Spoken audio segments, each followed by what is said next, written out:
They put their heads together and debated long and hard. Eventually they came up with the following list that described in which way we may have to start thinking differently about innovation. They realized that we all need to move away from a view of innovation that is centered around R&D, technology and patents, and that there indeed was an entire landscape of innovation out there. They realized there were opportunities and necessities to innovate around processes and services, not instead, but in addition to product-focused innovation. Then there was the whole area of business model innovation, which had the greatest potential to change things for the better in the interest of the triple bottom line. Clearly, it was not saying that innovation was not about R&D and technology. Of course it was, but there was also so much more, particularly when we consider our ultimate ambition to be improving well-being for all of those who live on this planet. One of the councillors remembered an example from a US-based chemical company specializing in pesticides. He said, "This is an excellent illustration of the benefits of a shift in thinking and business model. Prior to this particular innovation, the company's salespeople were incentivized to sell as much of the pesticides as possible. The more sold, the better, the greater the profit. But one can argue the worse for the environment. The innovation lay in a shift of business model. They thought about what their customers really wanted, which wasn't pesticides, but pest-free fields. So that's what they started selling them. They were guaranteeing pest-free fields, which meant that the pesticide became a cost to them, which in turn meant they were trying to use as little as possible. Winners all around. It is this kind of business model innovation and switches from products to services that really can make a difference. Considering the entire innovation space also meant that everyone could get involved and had a role to play when it comes to innovating, and also that small changes can create great value. The second aspect they agreed upon was about who was innovating. Many people nowadays will have come across terms such as open innovation, crowdsourcing, and user involvement. All this is based on the premise that not all talent people work for us. Companies such as Procter & Gamble have had great success with soliciting 50% of ideas for new products from the outside. An even more dramatic example is Goldcorp. In 1999, Rob McEwen, chairman and CEO of Goldcorp Inc., based in Toronto, despaired. They had a mine, the Red Lake mine, where all his engineers and scientists were tearing their hair out. They knew not where else to look to find the gold they felt so strongly should be there. In a highly unusual move, and inspired by the open source code movement, Rob put out a challenge to the world at large. He said, "We'll show you all of our data on the Red Lake mine online if you tell us where we are likely to find the next 1,000,000 ounces of gold. The prize, a total of $575,000 US, with a top award of $105,000. Now, providing access to all geological data was like offering up the crown jewels.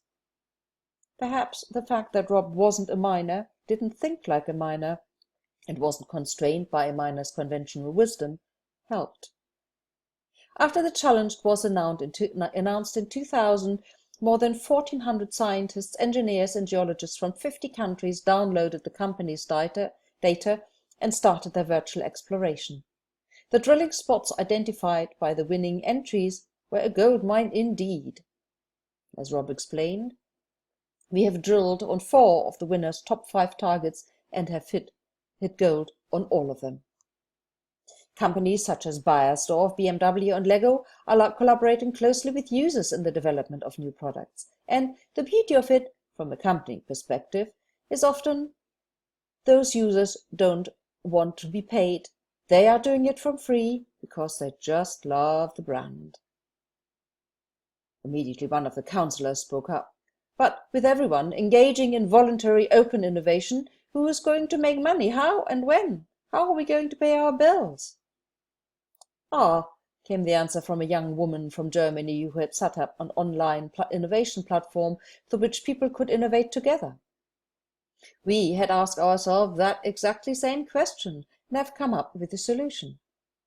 Whereas our initial projects were for a particular organizations that set the challenge and offered a prize, we now see user groups forming around particular areas of interest, such as, for example, bath bombs, which they design and develop together. We are experimenting with an approach that allows points to be allocated to and by those involved in the design and development process according to the quantity and quality of their contributions as perceived by those involved. And once the bath bomb goes into production, those who have participated will get a share of the profits according to their share of points. And then there was IBM, who had worked with children when thinking about the future and emerging trends. Another councillor jumped in. Actually, he said, coming back to the do-it-yourself, I think 3D printing is about to change a thing or two. What is the role of manufacturing organization in the future if we are able not only to design but also produce our own products by using 3D printing? What you can already do today ranges from the bizarre, such as a 3D printed necklace, to the absolutely amazing, such as a bespoke prosthesis. Indeed, some interesting challenges for companies ahead. And not only product-based organizations. Microlending, transfer of money via mobile phone starts to knock at the door of established service organizations too. In fact, they got quite excited about the potential that lay in thinking differently about the where one could seek for tools and inspiration of innovation. The first thing that came to mind was centered around designers, design and design thinking. They realized that many organizations were using design and designers right at the end to make things look pretty, often complaining that this was so expensive. Yet, if brought in at the end, it was not at all surprising that those companies would complain about the expense. Think about the nature of designers. They are curious, they like to question and challenge assumptions. They like to create something new, different. If you ask such a person to make things look pretty, is it surprising that they may have all kinds of suggestions for how to change and improve things? And if you think design has nothing to offer to the service industry, think again. Have you ever filled in a form and despaired of its layout and questioned design? Have you ever thought about the journey you, as a consumer or customer, experience when consuming a service? How many of the services have delighted you? How many have put you seriously off? And just because there is no better alternative, or because we're all a little bit lazy, have not done anything about it. One councillor pointed out, have you noticed? Those companies that have taken design into their core are, more often than not, also great innovators as well as market leaders. Where do you cast your net when seeking inspiration for innovation? Where do you try things out, develop new concepts and ideas? Here are two more our wise councillors identified. One who had travelled from India, spoke up. Are you aware what's happening in the developing countries? Have you heard of the expression innovation blowback? If not, I'm sure you are aware of the Tata car. The Online Times reported in January 2011, Tata Nano, the world's cheapest new car, is unveiled in India, selling for 100,000 rupees, the equivalent of £1,300, which, incidentally, is the same price as a DVD player for a Lexus. Then there's cataract surgery, whereas it is around 5,000 to 10,000 US. You can have it in America. You can have it for 8,000 to 35,000 rupees. In India, which is about $100 to $400. No one can assume that this will not have consequences for the developed markets. It was C.K. Prahalad's book, The Fortune at the Bottom of the Pyramid, that first brought the possibilities and opportunities of developing markets to our attention. However, the dark side of innovation is also threatening here. For example, in order to enable those in developing countries to buy their favorite shampoo, single-serve packaging was introduced. With an average income in 2012-13 of about 69,000 rupee and the cost of a branded shampoo of about 19,000 rupee, single-serve shampoos are the only way such branded products are affordable. While this creates a great sales opportunity for branded fast-moving consumer goods companies, it also leads to a major environmental problem. More than 13 billion single-serve packages are sold annually in India alone, and this trend is growing rapidly. While reports indicate that, for example, single-serve shampoo sachets are 10 to 20% cheaper than other types of packaging because they surprisingly consume less packaging material, complex technology is required to produce the metallized, multi-layer, flexible composites made up of several layers. The first layer is a thick plastic, the second aluminium that protects the product from the sun, preventing chemical reactions that might cause the contents to deteriorate and helping to contain the fragrance. The third would be for printing, that is then coated with the fourth and final layer, plastic, to protect the ink engraved on the surface. So perhaps cheaper and more affordable, but definitely not recyclable or reusable, hence definitely not sustainable. The councillors realized that considering people, planet and profit in equal measures would not be an easy task. Spirits lifted when they considered the second idea for where: nature. One of the most amazing realizations they had was while most organizations have very limited time and resources and hence might not arrive at the most optimum design, nature has had 3.8 billion years to perfect whatever we find in nature.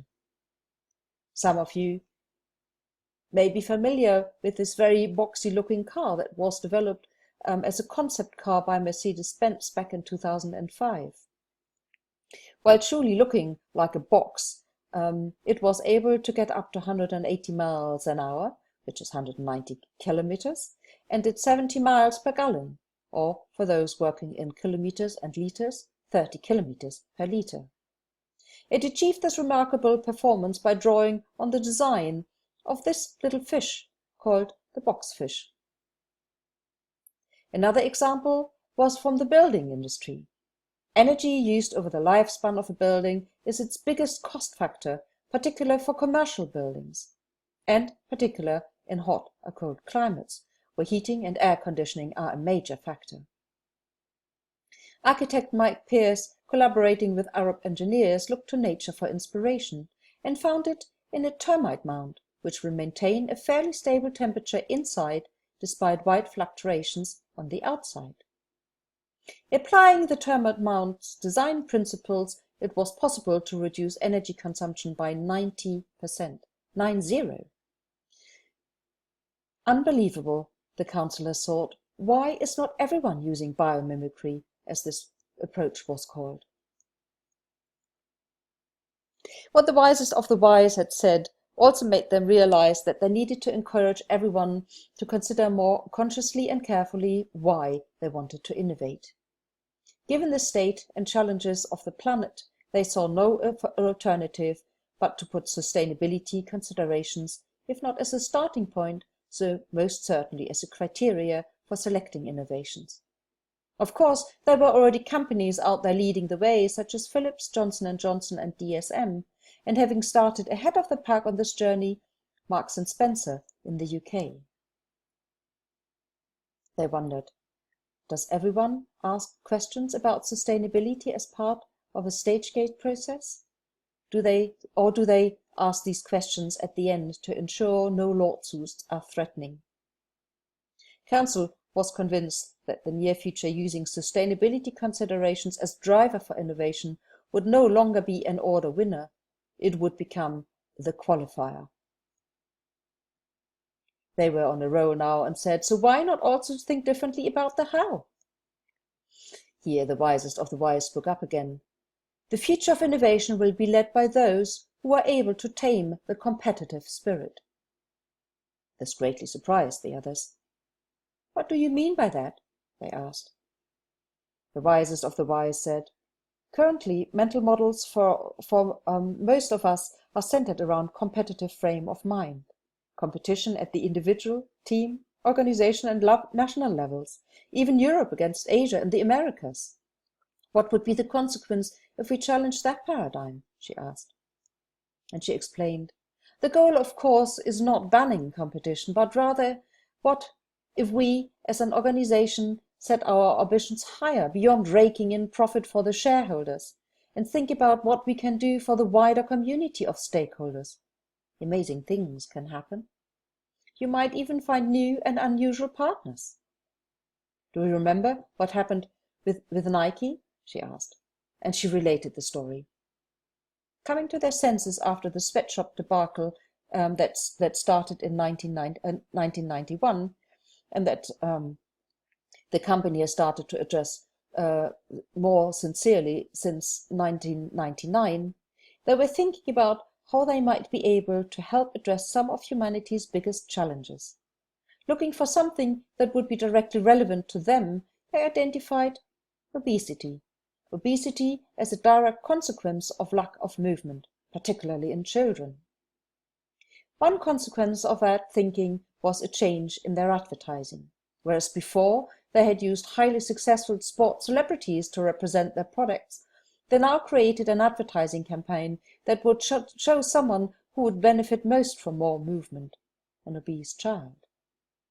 Another part of this journey was the development of the Fuel Band, a wristband that measured activity and calories consumption, which has been copied by many other organizations since. There are a few interesting insights around this. First, they needed new and different collaboration partners from the ones they had used before, electronics hardware and software designers, for example. Secondly, a side effect of this new product range was the creation of a lot of data that was of interest to medical organizations, as obesity is a huge factor in the provision of health services. To their surprise, organizations such as insurance companies and national health organizations became interested in collaborating with them. But there's another important aspect to how. For a long time, we've preached that everyone ought to become more creative and innovative. I don't believe that's right. It is diversity that is needed. Different mindsets, different perspectives, values and attitudes. They define who we are, and it is not easy to, and should perhaps not be, changed. Rather than focusing on what we are not good at, how about if we, as individuals, organizations, nations, become more aware of what each and every one of us is good at, and then figure out how we can tribute this. Figure out how to add our strengths to those different ones of others. To me, that is the true beauty of innovation. There is room for everyone, a role for everyone to play, whatever their personal strength and preferences are. Particularly the last statement was a great relief to all. Of course, they all agreed how important innovation was and would be for the future of everyone, but the thought of having to change, of having to become someone different, had been a very scary one. While this was a relief, it was also clear that some change had to happen to unleash this meaningful, future-enabling, sustainability-focused innovation.